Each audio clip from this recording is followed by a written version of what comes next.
नमस्कार दोस्तों, आप सभी का हमारे YouTube चैनल में बहुत बहुत स्वागत है। आज की वीडियो में हम बायोगैस या इसी को बायोगैस कहते हैं या इसी को गोबर गैस कहते हैं।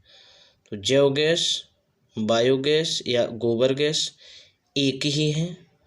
तो इस वीडियो में हम इसके बारे में जानेंगे। तो जो बायोगैस है वो क्या है, विभिन्न गैसों का एक मिश्रण होता है। तो बायोगैस विभिन्न गैसों का क्या है, मिश्रण है, जिसमें सबसे अधिक क्या पाई जाती है, मीथेन। सबसे अधिक इसमें मीथेन गैस होती है। फिर इसके बाद इसमें कार्बन डाइऑक्साइड गैस होती है।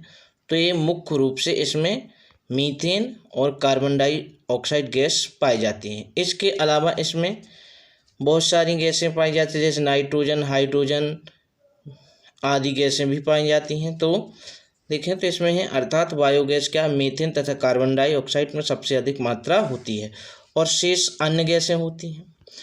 तो जो गोबर गैस है इसमें क्या क्या पाया जाता है, तो मुख्य रूप से अगर कहा जाए तो मीथेन और कार्बन डाइऑक्साइड गैस पाई जाती है। इसके अतिरिक्त इसमें और भी गैसें होती हैं। तो चलो हम उन गैसों के बारे में भी थोड़ा जानते हैं।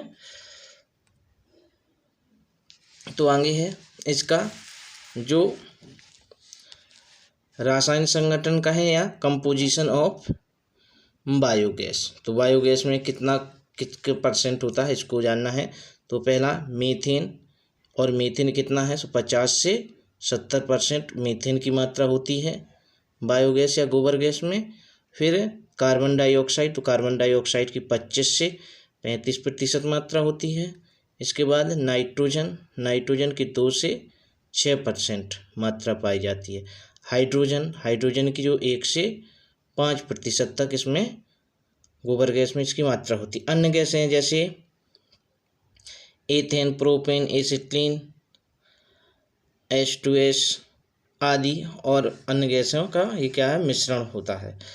अब यह गैस कैसे प्राप्त की जाती है, इसका सोर्स क्या है, तो आगे देखेंगे यह कैसे बनती है या प्राप्त होती है। तो सोर्स क्या है, इसका स्रोत क्या है, तो देखें मानव मल या फिर पशुओं का गोबर। ये विशेषकर यही पशुओं का गोबर या कृषि के जो अपशिष्ट होते हैं उनसे क्या होती है, इस गैस को प्राप्त किया जाता है। तो जो ये गैस है किसमें, अवायवीय रूप से जीवाणुओं द्वारा, ये जीवाणु जो होगा उसका नाम क्या है, मीथेनोबैक्टीरियम, मीथेनोबैक्टीरियम के द्वारा इसका क्या अपघटन या विघटन किया जाता है और किण्वन के द्वारा इस गैस को प्राप्त किया जाता है। तो किसमें किया जाता है, तो यहाँ देखें ये है जैव गैस संयंत्र। तो जैव गैस संयंत्र होते हैं, इनमें हम किसको, मानव मल या पशुओं के गोबरों को या कृषि के अपशिष्टों को एक टैंकर नुमा जो संरचना होती है उसके अंदर क्या कर देते, भर देते हैं। और उसमें टैंकर में क्या होता है, जो अवायवीय जीवाणु होते हैं वो भी इसमें पाए जाते हैं या डाल दिए जाते हैं। तो उससे क्या होगा, जैसे कि एक बैक्टीरिया के यहाँ नाम दिया गया है मीथेनोबैक्टीरियम। तो ये इनके द्वारा क्या कर देते हैं, जो हमने जो इसमें गोबर या अन्य अपशिष्ट डाले हैं उनका क्या होता है, विघटन होता है और या किण्वन के द्वारा ये गैस क्या होती है, प्राप्त होती है। तो इस प्रकार से ये गैस क्या है, किस किस से प्राप्त हो रही है, पशुओं के जो गोबर हैं या कृषि के अपशिष्ट मुख्य रूप से इनसे ही प्राप्त की जाती है। आगे है कि जो इसका उपयोग क्या क्या है। तो देखिए बायोगैस का जो मुख्य रूप से उपयोग किया जाता है वो क्या है, ऊष्मा उत्पादन में क्या है, तो ऊष्मा के उत्पादन में जो गैस स्टोव होते हैं उसमें जला करके ऊष्मा का उत्पादन किया जाता है। फिर है कि बायोगैस का प्रयोग भोजन पकाने में भी किया जाता है।